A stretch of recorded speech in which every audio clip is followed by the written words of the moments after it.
Welcome back to another bike video. Just need to talk. Well, I got some updates. I'm gonna share. So let's talk. All right, so today I want to talk about knowing when to quit. A few videos ago, I guess probably like 10 videos ago now, I made a video called The Law of 100. And the Law of 100 is something that I've talked about on this channel, on the Work in Michigan podcast and interviews and such. And the Law of 100 states that when you commit to something, you should commit to doing 100 of whatever it is. Like, that is your benchmark to determine whether or not something is worth continuing or bailing on or whatever it may be. So for example, I started this up and then I proceeded to commit to doing 100 videos, right? Before I decided like whether or not I would give up on it or not. How's it going? And so do 100 videos. 100 of these videos got to go out before I can quit, right? That's gonna be about 2 years worth of, actually no, not 2 years, about, well, a little over a year of putting out these videos twice a week before I can decide, is this something I really want to continue doing, or is this something that's not worth my time? I should invest my time and energy into something else. Same thing with a blog post, or if you start a workout program, perhaps not 100, but maybe you commit, all right, I'm going to commit 100 days to this workout program before I determine whether or not I'm done. Now, in that video, I did offer up the caveat of, if you really just hate something, and I did use the example of working out, like if you're doing something, you're like, oh my God, I hate this. It's been 20 days and I really don't enjoy working out with the steel club. I really miss the kettlebell, right? Then by all means, go ahead and, go back to something else. If it's not, but you have to understand, you have to know the difference between, oh, this is just hard, this is difficult, I'm not where I want to be yet, so I hate this, and I really don't enjoy this. This is not for me. Because there is a difference, and you got to know that difference. Well, I hit that point with the Work in Michigan podcast, and that was something that I really thought that I was going to be committing 2 years of my life to once a week. But over the last, 4 or 5 months or so, I'm getting really burnt out on it, and I think now is the time to quit. How's it going? It all started, a few months, 4 or 5 months ago. Started back then where, I had 8 interviews lined up, one for each week. So for 2 whole months, I had the interviews ready to go, and I was excited and I was pumped about it. And 2 of them showed up. Everybody else just bailed and didn't say why, just kind of ghosted me. Never heard back from them. Or they would try to be like, oh, hey, sorry, I can't make it today, my bad. Hey, let's reschedule. Okay, no problem, reschedule. Then they just wouldn't show up to that. So got really burnt out on that. The other point of the podcast was to bring in clients and potential prospects into my marketing consulting business, which I have also decided to no longer pursue, which we discussed a couple videos ago. So I was just hitting this point of, is continuing the podcast worth it? I don't know. And I really thought about it, man, I said, like, Law of 100, I gotta do this, right? What really made me realize that it was time to be done with the Work in Michigan podcast was I had an opportunity to interview a very famous influencer from the state of Michigan who has, well over 1 million followers.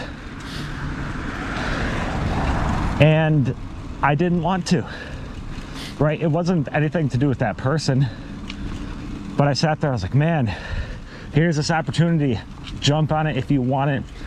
They would be willing to share it. This is gonna get your podcast in front of millions of people. And I sat there and thought, I don't want to. And I thought about it for a little bit of like, man, are you just scared? No, I'm not scared. I mean, I put out YouTube videos and everything else. I don't I'm really not worried about people judging me online. That's not a big deal. It was just, man, you know, it's not worth scheduling the interview, doing the interview, editing it up, and doing all the promotional aspects afterwards. I don't want to do this that bad. So I hit that point, and that's how I knew, okay, well, the Work in Michigan podcast is done. I was 50-50 on it, hit that point. Yep, we're done then. And that's okay. And honestly, when I hit that point, it was kind of like a weight was lifted off my shoulders of like, oh, finally, like it's done, it's over. No more. Now I can take that energy and that time and put it into something else. A few videos back, I talked about something called the Pareto principle, where 80% of your results come from 20% of your work, and 80% of your work only yields about 20% of your results. Over time, I've kind of realized that the Work in Michigan podcast falls in that 80% of work that's only yielding about 20% of my results. You know, I got a couple of clients through the podcast. I have a few prospects through the podcast. But if I'm not doing the marketing consulting business anymore, then what's the point of doing it, right? What is the next step? I don't know. I don't know where the next journey is. What I do know is that, you know, the self-development business is going to be coming in this winter. It's going to be happening. Implement Impact, I believe. I was talking to Trevor yesterday, planning on recording the first episode back in November. So that's coming back. You know, these are things that will take up my time. I see them as a much more financially lucrative, but also more meaningful to me. It's something I'm going to enjoy more, and the drain of the work, the hustle involved in all of it, feel like it's got enough value that I don't mind doing it. The problem with the podcast is that it was kind of purely mercenary, right? It was purely just to make money. And that was it. Like, be a lead generation machine to meet people who could be potential clients. That was the purpose of it. And I don't think that was the right reason for me to start it up. The point being that there's already enough stuff going on, and I'm already going to be busy enough. Do I need something that isn't yielding a lot of results and isn't something I'm very passionate about taking that concentration away? I would argue, no, not really, right? So then, with all that being said, knowing when to quit, right? That point where, again, I said that if you really hate something and you're like, this is not right for me, then don't keep destroying yourself and draining yourself to just reach that goal of, well, I said I'm going to do 100 of these, so I'm going to do it. Maybe that is important to you. There might be things that are like, I hate this, but this is my mental challenge that I need to do this, right? I said I was going to do it, and I'm going to commit to it. There might be times that is the right option, and that's the right thing to do. That's not every time. And I'd say be cautious about that, right? I mean, there are times that just powering through and making shit happen is the right decision and is the important thing to do, and I would recommend everybody do that. But if you know that, hey, you know what, this isn't the best for me, I know that, and this thing over here is, and I should dedicate my time there, then quit. That right there would be how you know, okay, now is the time to quit. Now is the time to pursue that other opportunity that will actually benefit me and push me further in my life. So anyways, folks, that's all that I have for today. Short video, just wanted to get that off my chest.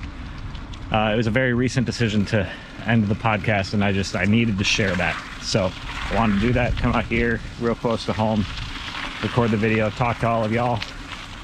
We'll be back in East Lansing, I believe, for the next videos, and if not, then we'll be somewhere else. But until next time, everybody, have a great day.